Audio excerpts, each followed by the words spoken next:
तुम लोग equality of matrix पे प्रॉब्लम कर रहे थे। तो प्रॉब्लम क्वेश्चन नंबर 8 तक हमें क्या आता है, ये क्वेश्चन नंबर 9 है। यहाँ पे भी देखो ये दो मैट्रिक्स है, इन दोनों मैट्रिक्स को इक्वल किया गया है और मुझसे पूछा, सबसे पहले तो ये दोनों 2x2 का है तो कंपेरेबल है, इट मीन्स हम इन्हें इक्वल कर सकते हैं। तो हो तो a, b, x एवं y का मान ज्ञात करें। तो ये एक मैट्रिक्स है और ये है दूसरा मैट्रिक्स। तो यहाँ दोनों मैट्रिक्स को देख लो, क्वेश्चन नंबर 9 का ये सॉल्यूशन है। तो ये दोनों मैट्रिक्स आपस में इक्वल होंगे तो साफ मतलब है कि इनका करस्पॉन्डिंग एलिमेंट जो है वो आपस में समान होना चाहिए। तो ये x+3 जो है वो इस 0 के बराबर होना चाहिए, क्योंकि इसका करस्पॉन्डिंग है बाय पोजीशन के अनुसार जो इसका मैंने बताया था करस्पॉन्डिंग होगा ये। एंड 2y + x 7 के -7 के बराबर होना चाहिए। z-1 जो है वो 3 के बराबर होना चाहिए। एंड 4a - 6 जो है वो 2a के बराबर होना चाहिए। तो यहाँ पे x - 3 0 के बराबर करेंगे तो x की वैल्यू -3 आ जाएगी। अगर 2y + x जो है -7 के बराबर है तो x की वैल्यू -3 आप पुट कर दो, तो फाइनली कैलकुलेट करके y की वैल्यू -2 आ जाएगी। z-1 बराबर 3 करोगे तो z की वैल्यू 4 आएगी। 4a - 6 = 2a करोगे तो फिर यहाँ कैलकुलेट करके ये a बराबर 3 हो जाएगा। सिंपल है, ये 2a को इधर लेके जाओ, 6 को उधर लेके जाओ। तो ये होगी x की वैल्यू, ये होगी y की वैल्यू, ये होगी z की वैल्यू एंड ये होगी a की वैल्यू जो मुझसे पूछा जा रहा था। क्वेश्चन नंबर 10 कहता है यदि x² - 4x x² and x³ -3 1 -x+2 and 1 हो तो x का मान निकालें। तो यहाँ पे मुझसे x का मान पूछा जा रहा है, ठीक है। और ये दो मैट्रिक्स दिया है, दोनों ही 2x2 ऑर्डर का है तो इक्वलिटी का चिन्ह वैलिड है, कोई दिक्कत नहीं है हमें। तो यहाँ हमने लिख लिया और कॉन्सेप्ट वही लगाना है हर किसी में कि करस्पॉन्डिंग एलिमेंट्स जो हैं वो आपस में बराबर होने वाले हैं। लेकिन ये ज़रा इंटरेस्टिंग सवाल है क्योंकि इसमें कुछ कॉन्सेप्ट यूज होने वाला है। तो सबसे पहले तो x² - 4x = -3 होगा, क्योंकि ये आपस में करस्पॉन्डिंग एलिमेंट्स हैं। तो यहाँ पे जब -3 को इधर लेके आओगे तो ये +3 हो जाएगा, और जब इस क्वाड्रेटिक को हल करोगे, द्विघात समीकरण को हल करोगे तो ये x की दो वैल्यू आएगी 1 और 3। तो ये आएगा 1 और 3। ये घेरा क्यों लगाया बाद में बता दूंगा मैं। फिर x² = 1 होने वाला है, x² 1 के बराबर होगा तो x की वैल्यू +-1 होता है। जानते हो जब भी अननोन हो, अननोन पे पावर स्क्वायर हो तो वो जब स्क्वायर दूसरे साइड जाता है तो वो +- साइन लेके जाता है। तो इट मीन्स कि -1 होगा और +1 होगा यहाँ पे x की वैल्यू। अगेन x² = -x+2 होगा, तो यहाँ से इधर लेके आओ तो ये हो जाएगा x² + x and -2 = 0। And x की दो वैल्यू आएगी, एक तो -2 आएगी और एक +1 आएगी। तो ये घेरा मैं बाद में बता दूंगा क्यों लगाया है। और इंटरेस्टिंग बात यहाँ पे है कि यहाँ पे लास्ट में x³ = 1, तो x³ = 1 होगा तो x की वैल्यू आएगी 1 ओमेगा एंड ओमेगा²। तो हो सकता है आप में से कई लोग ओमेगा एंड ओमेगा² नहीं समझ पा रहे होंगे कि ये क्या होता है और ये कहाँ से है। 1 तो चलो भी समझ में आ गया कि 1 का होल क्यूब 1 होता है, तो 1 इसे सेटिस्फाई करता है, तो 1 एक तो सॉल्यूशन आना है इसका, एक सॉल्यूशन। लेकिन ओमेगा और ओमेगा² क्या होता है, तो क्यूब रूट ऑफ यूनिटी हम लोग लास्ट में, इस वीडियो के लास्ट में मैं cube root of unity discuss करूँगा, वहाँ पे मैं बता दूंगा कि 1 ओमेगा एंड ओमेगा² क्या होता है। लेकिन यहाँ पे सिर्फ इतना देख लो कि यहाँ पे देखो 1 और 3 आया, यहाँ -1 और 1 आया, यहाँ -2 और 1 आया, यहाँ 1 ओमेगा² आया। तो जो सबों में सभी x की वैल्यू है, ये भी x की वैल्यू है, ऐसा नहीं कि कोई दूसरा अननोन है जिसका ये वैल्यू है, सभी x की वैल्यू है। तो जो सभी में कॉमन होगा तो सिर्फ उसी को लिखना है। अगर यहाँ पे कोई वैल्यू कॉमन नहीं आता मान लो तो हम लिखते हैं नो सॉल्यूशन, क्योंकि तब उसका कोई सॉल्यूशन होता ही नहीं, यानी तब ये मैट्रिक्स आपस में इक्वल हो ही नहीं पाते। अगर यहाँ पे कॉमन नहीं आता तो, चूँकि यहाँ पे एक कॉमन आया तो सिर्फ कॉमन वैल्यू को हम लेंगे। अब कहोगे कि सर 3 क्यों छोड़ दिए, क्योंकि 3 इसे सेटिस्फाई करता है, यानी 3 रखोगे तो चलो इसका काम बन जाएगा, लेकिन 3 इसे सेटिस्फाई नहीं करता, क्योंकि अगर मान लो कि x की वैल्यू मैंने 3 भी ले ली, 1 के अलावा मैंने 3 रख लिया, तो यहाँ हो जाएगा 3 का होल स्क्वायर 9 और यहाँ पे है 1, तो वो सेटिस्फाई नहीं करता है। तो इस बात को ध्यान में रखना है कि यहाँ पे जो कॉमन आएगा सिर्फ उसी को हमें लेना है। अब क्वेश्चन नंबर 11 हम लोग देखते हैं। यदि x + 3 z + 4 2y - 7 4x + 6 a - 1 0 b - 3 3b z + 2c = 0 6 3y - 2 2x - 3 2c + 2 2b + 4 -21 and 0 हो तो a b c x y एवं z का मान लिखें।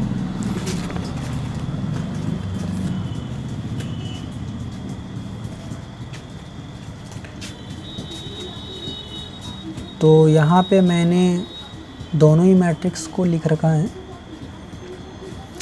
और वही काम करेंगे, जो इनका करस्पॉन्डिंग एलिमेंट्स होगा हम उन्हें आपस में बराबर करेंगे।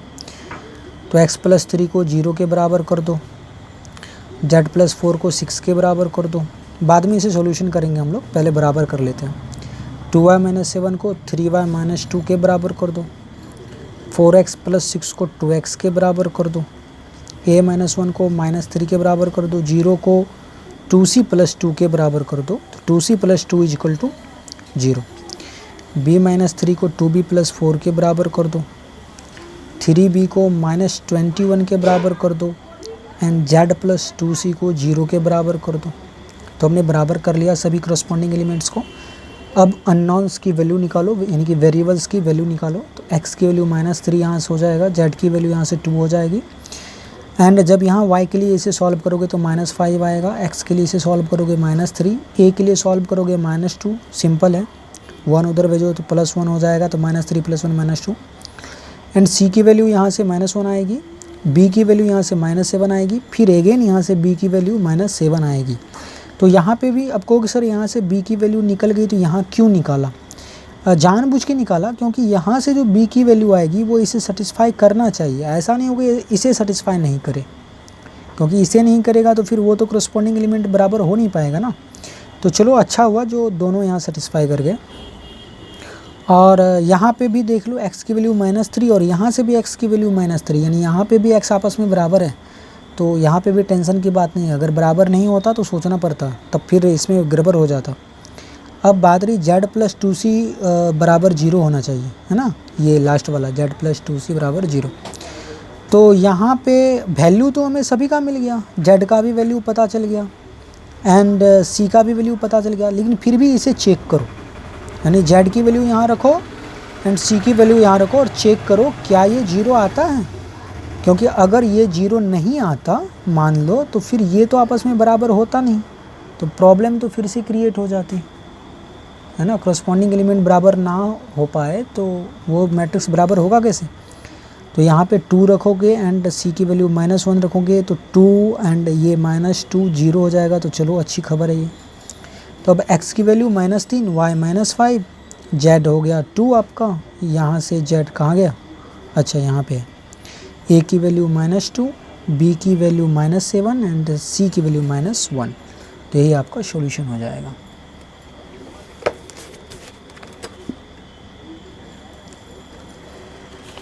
यह है क्वेश्चन नंबर 12, कहता है x, y, z एवं ओमेगा का मान पता करें यदि x - y 2z + omega 2x - y 2x + omega = 5, 3, 12 and 15। तो इसी प्रश्न को हम यहाँ लिख लेंगे और वही काम करेंगे, करस्पॉन्डिंग एलिमेंट्स आपस में बराबर होने चाहिए। तो यहाँ से हम देख रहे हैं आसानी से कि 2x - y = 5 है, यहाँ से देख लो x - y = 5 and 2x minus y बराबर 12। तो यहाँ पे जब ये लगाओगे और यहाँ सब्सट्रैक्ट करोगे तो यहाँ माइनस हो जाएगा, यहाँ प्लस हो जाएगा, ये माइनस था ना यहाँ पे। x minus y is equal to 5 है and 2x minus y is equal to 12 है, 12 है ये। तो यहाँ पे हो जाएगा माइनस प्लस एंड माइनस, तो यहाँ से ये दोनों तो कैंसिल हो जाएगा, सब्सट्रैक्ट हो जाएगा तो 0 हो जाएगा एंड x माइनस 2x हो जाएगा माइनस एक्स एंड यहाँ से हो जाएगा -7, तो x बराबर हो जाएगा 7 के। अब यहाँ से जब x बराबर हो गया 7 के तो x की वैल्यू रख दो यहाँ पे, तो y बराबर हो जाएगा 2 का एंड x बराबर हो गया 7 का, y बराबर हो गया 2 का। ठीक है, अब यहाँ से देखो 2z प्लस ओमेगा, तो 2z प्लस ओमेगा बराबर 3 है and 2x plus omega, 2x plus omega बराबर 15 है। तो यहाँ से z और ओमेगा का मान नहीं पता, अभी मुझे कितना पता है, x का मान पता है 7 एंड y का मान पता है 2। तो z का वैल्यू नहीं पता, ओमेगा का वैल्यू नहीं पता, हम अभी इसे हल नहीं कर सकते हैं। लेकिन x का मान जो मुझे 7 पता है तो हम ओमेगा की वैल्यू यहाँ से पता कर लेंगे। तो ये हो जाएगा 7 दूना 14 एंड इसे उस साइड लेके जाओ, सब्सट्रैक्ट करो, तो ये हो गया ना 15 माइनस 2x, तो यहाँ 7 दूना 14 हो गया, तो 15 माइनस 14 1, तो ओमेगा की वैल्यू आ गई 1 एंड अब ओमेगा की वैल्यू यहाँ रख दो, तो ये हो जाएगा 2z is equal to, omega उधर जाएगा तो ये 1 उधर जाएगा तो 2 हो जाएगा एंड z की वैल्यू 1 आ गई। तो x की वैल्यू 7 और y की वैल्यू 2 था ही, ओमेगा की वैल्यू आ गया मुझे 1 एंड यहाँ से फिर z की वैल्यू भी आ गया मुझे 1। तो ये हो गया हमारा x y z and omega की वैल्यू आंसर। और ये है 13 नंबर।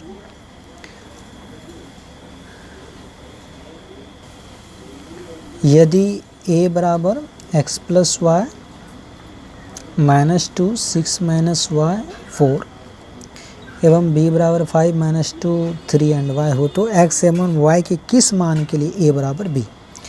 तो ये लैंग्वेज में है, कहानी वही है जो इससे पहले हम लोगों ने प्रश्न किए थे, उसी प्रकार का है, इक्वलिटी का ही ये प्रश्न है, बस लैंग्वेज में दिया है कि यहाँ पे अगर ये दोनों मैट्रिक्स हो A और मैट्रिक्स B, तो x और y का क्या मान हो जो दोनों मैट्रिक्स बराबर हो जाए। तो x और y का ऐसा मान मुझे पता करना है, तो दोनों मैट्रिक्स को अगर मैं बराबर करूं तो वहां से x और y का क्या मान पता चलेगा जिससे कि ये बराबर हो जाए। तो जो x और y का मान पता चलेगा वही हमारा सॉल्यूशन हो जाएगा, है ना। कि यहाँ पे क्या रखूँ, ये था हमारा मैट्रिक्स A एंड ये था हमारा मैट्रिक्स B, तो x की वैल्यू और y की वैल्यू क्या रखूँ जो ये दोनों आपस में बराबर हो जाए। तो x प्लस वाई बराबर 5 and 6 minus y is equal to 3, तो यहाँ से y की वैल्यू 3 आ जाएगी एंड y की वैल्यू यहाँ रखोगे तो अगेन x की वैल्यू 2 आ जाएगी, यही हमारा सॉल्यूशन होगा। इट मीन्स इसका मतलब ये है कि x की वैल्यू 2 और y की वैल्यू 3 अगर रखोगे तो ये दोनों मैट्रिक्स आपस में बराबर हो जाएगा। तो मैं इसे क्रॉस चेक कर सकते हो, x की वैल्यू 2 y की वैल्यू 3 तो 5 बराबर है, -2 तो बराबर है ही, तो उसमें कुछ करना नहीं है। y की वैल्यू 3 रखोगे, 6 माइनस 3 3 बराबर है एंड 4 तो बराबर है, तो दोनों हो गए मैट्रिक्स बराबर। अब लास्ट जो है हमारा, याद करें एक सवाल था उसमें मैंने बताया था आपको ओमेगा वाला केस, ठीक है। तो एक्स क्यूब बराबर 1 हो तो x की 3 वैल्यू होती है, एक तो 1 होती है, एक ओमेगा एंड एक ओमेगा स्क्वायर। तो मैं अभी इसे डिस्कस कर देता हूँ। इसे हम लोग कहते हैं क्यूबिक रूट्स ऑफ यूनिटी, है ना। यूनिटी मतलब होता है 1, ठीक है। तो 1 का क्यूबिक रूट क्या होगा, यानी कि दैट इज, इसी को तुम ऐसे लिख सकते हो, एक्स क्यूब बराबर अगर 1 हो तो x बराबर क्या होगा। तो यहाँ तो सबसे पहले आप ये नोट करो कि आपने पढ़ा होगा कि किसी भी पॉलिनोमियल में जितने उसका पावर होता है उतना रूट होता है, यानी कि यहाँ पे पावर क्या है 3, डिग्री क्या है, इसी को तुम डिग्री भी कहते हो, डिग्री ऑफ पॉलिनोमियल। तो यहाँ पे डिग्री क्या है 3, तो इसके 3 रूट्स होंगे, 3 मूल। ये रियल कॉम्प्लेक्स दोनों मिला करके हो सकते हैं, या हो सकता है तीनों रियल हो या तीनों कॉम्प्लेक्स हो, या रियल और कॉम्प्लेक्स का मिक्सचर हो, लेकिन 3 रूट्स होने हैं इसका, ठीक है। तो अगर एक्स क्यूब बराबर 1 हो तो x बराबर क्या होगा, हमें 3 रूट्स लाने हैं। तो हम लोग तो सिंपली 1 तो जानते हैं कि 1 रखोगे तो एक रूट तो 1 हो गया, बाकी 2 रूट क्या होगा हम लोग इसे समझते हैं। तो एक्स क्यूब बराबर 1 को इस साइड लेके चले आओ, तो एक्स क्यूब -1 बराबर 0 हो जाएगा, 1 इधर जाएगा तो इधर 0 हो जाएगा। अब एक फॉर्मूला होता है a cube minus b cube बराबर a minus b into a square plus a b plus b square. तो हम लोग उसी को अप्लाई करेंगे। तो एक्स क्यूब को लिख सकते हैं एक्स का होल क्यूब, अगेन 1 को लिखा जा सकता है 1 का होल क्यूब। तो a cube minus b cube वाला फॉर्मूला यहाँ से लगा दूँ तो ये जगह a minus b means x minus 1 and a square तो x square plus a b तो एक्स और 1 को गुना करेंगे तो एक्स ही आएगा प्लस बी स्क्वायर तो 1 का होल स्क्वायर 1 ही हो जाएगा बराबर 0। तो ये दोनों आपस में गुना में हैं तो गुना में और बराबर 0 के तो एक बार इसे 0 के बराबर करो और एक बार इसे 0 के बराबर करो। तो जब इस टर्म को 0 के बराबर करोगे तो x माइनस 1 बराबर 0 तो x बराबर 1 तो यानी कि 1 रूट तो ये हो गया, एक रूट तो आपको पता चल गया कि 1 होना ही होना है जो हम इससे पहले भी जानते थे। अब दूसरा वाला टर्म क्या है x square plus x plus 1 बराबर 0 तो ये हो गया हमारा ये वाला। इसे हल कैसे करेंगे तो क्वाड्रेटिक का जो नियम है हल करने का कि d बराबर बी स्क्वायर माइनस 4ac वाला हम लोग फॉर्मूला लगा देंगे जो क्वाड्रेटिक में हम लोग फॉर्मूला क्लास 10th वगैरह में पढ़ा करते हैं। तो b की वैल्यू तो यहाँ पे 1 है तो यहाँ मैं लिख देता हूँ यहाँ पे a की वैल्यू 1 है, b की वैल्यू 1 है एंड c की वैल्यू भी 1 ही है इस क्वाड्रेटिक के लिए। ठीक है मैं ऐसा कर देता हूँ। तो d बराबर बी स्क्वायर माइनस 4ac तो सभी की वैल्यू 1 है, b a c सब 1 1 दे दो तो ये -3 हो जाएगा। तो अब लगा दो यहाँ पे फॉर्मूला तो इसका एक रूट क्या हो जाएगा x1 मतलब एक रूट इसका एक रूट ठीक है इस क्वाड्रेटिक का एक रूट ये हो जाएगा -b तो -1 माइनस रूट d तो रूट अंडर -3 बाय 2a तो 2 टाइम्स a की वैल्यू तो 1 है तो 2a करोगे तो 2 ही रह जाएगा। और दूसरा क्या है ठीक है ये ओमेगा हम लोग क्यों लिखे हैं बाद में बताऊंगा, पहले ये देख लो। दूसरा क्या होगा -b तो plus root d bye 2a तो ये हो गया हमारा एक रूट और ये हो गया हमारा दूसरा रूट। तो कुल मिला के हमारे पास जो हो गया वो 3 वैल्यू आ गए। कौन कौन x का 3 वैल्यू। अगर x क्यूब बराबर 1 हो if x cube is equal to 1 then x is equal to पहला तो आ गया 1 और दूसरा आ गया -1 माइनस रूट अंडर -3 बाई 2 और तीसरा आ गया -1 प्लस रूट अंडर -3 बाई 2 ये 3 वैल्यू आ गए हमारे। ठीक है एक वैल्यू एक ये और एक ये। तो यहाँ पे इंटरेस्टिंग बात ये है कि अगर आप इसे ओमेगा मान लो, अगर मैं इस वैल्यू को ओमेगा मान लूँ ठीक है ओमेगा एक सिंबल है जिसका मान ये है ठीक है ओमेगा एक सिंबल है जिसका मान ये हो जाएगा। तो अगर आप इस वैल्यू को ओमेगा मान लो तो यहाँ से आप अगर इस वैल्यू का स्क्वायर करते हैं ना इसे हमने ओमेगा मान लिया तो हमने ओमेगा का स्क्वायर कर दिया। ठीक है हमने ओमेगा का यहाँ पे मैं लिख देता हूँ ओमेगा का स्क्वायर कर दिया। तो ओमेगा का अगर आप स्क्वायर करोगे तो यहाँ से देख लो -1 माइनस रूट अंडर -3 बाई 2 का होल स्क्वायर किया हमने तो -1 माइनस एंड दिस को सेपरेट कर लो इस रूट वाले को और स्क्वायर करोगे तो 2 का स्क्वायर तो 4 हो जाएगा और ये हो जाएगा इसका स्क्वायर ऊपर पे आ जाएगा ये स्क्वायर एंड नीचे वाले को अलग कर लेते हैं हम 2 का स्क्वायर 4 करके ये हो जाएगा a माइनस बी का होल स्क्वायर तो a स्क्वायर प्लस 2ab तो ये हो जाएगा 2ab तो a square minus a minus b का whole square a square minus 2ab तो -2a तो a की वैल्यू तो -1 होगी ना तो माइनस प्लस हो जाएगा यहाँ पे इसलिए मैंने प्लस का चिन्ह दिया है। नहीं तो आप सेपरेट में इसका स्क्वायर कर लो तो वैल्यू यही पाओगे। तो a square minus 2ab plus b square जब करोगे तो यही वाला वैल्यू पाओगे आप। तो यहाँ पे -3 + 1 तो -2 हो जाएगा। मैं इसे अलग से फिर लिख देता हूँ। यहाँ पे ये हो जाएगा -2 + 2 रूट अंडर -3/4। तो यहाँ पे 2 देखो यहाँ पे है 2 यहाँ पे भी है 2 को कॉमन ले लो तो और इस 4 को कैंसिल आउट कर दो यानी कि डिवीजन कर दो इसका डिवाइड कर दो तो 2 ले लिया हमने कॉमन, तो यहाँ 1 बचा, यहाँ भी 1 बचा, और 2 से इसे काटोगे 2 बचा। तो फाइनली क्या बच गया, -1 प्लस √(-3/2), यानी कि -1 प्लस √(-3/2), ठीक है, यानी x2 मिल गया। तो हमने जब ओमेगा स्क्वायर किया तो हमें क्या मिल गया, ये x2, तो यानी x2 किसके बराबर हो गया, ओमेगा स्क्वायर का, ठीक है। इसी तरह से अगर आप इस x2 को ओमेगा मान लोगे, अगर इस x2 को ही ओमेगा मान लो तो इसका स्क्वायर करोगे तो ये पाओगे। तो फाइनली जो मैं आपसे कहना चाह रहा हूँ कि हमें 3 वैल्यू प्राप्त हुई थी। अगर हमने x³ बराबर 1 हो तो x की हमें 3 वैल्यू प्राप्त हुई, एक 1, एक -1 माइनस √(-3/2 और एक -1 प्लस √(-3/2। अगर आप इसे ओमेगा मानते हो तो ये हो जाएगा ओमेगा स्क्वायर, जो हमने अभी करके भी देखा, ठीक है। एक तो ये हो गया। अगर आप इसे ओमेगा मानते हो, गौर से सुनना, इसे ओमेगा मानोगे तो ये हो जाएगा ओमेगा स्क्वायर। अगर आप इसे ओमेगा मान लेते हो, यानी इस वैल्यू को अगर आप ओमेगा मानते हो तो इसका स्क्वायर करोगे तो ये प्राप्त हो जाएगा। तो ये काफ़ी इंटरेस्टिंग रिलेशन है इन दोनों में ये काफ़ी इंटरेस्टिंग रिलेशन है कि हमने इसे ओमेगा माना तो ये ओमेगा स्क्वायर हो गया, इट मीन्स इसका स्क्वायर ये हो जाता है। अगर हम इसे ओमेगा मानेंगे तो ये हो जाएगा ओमेगा स्क्वायर, मतलब इसका स्क्वायर ये है।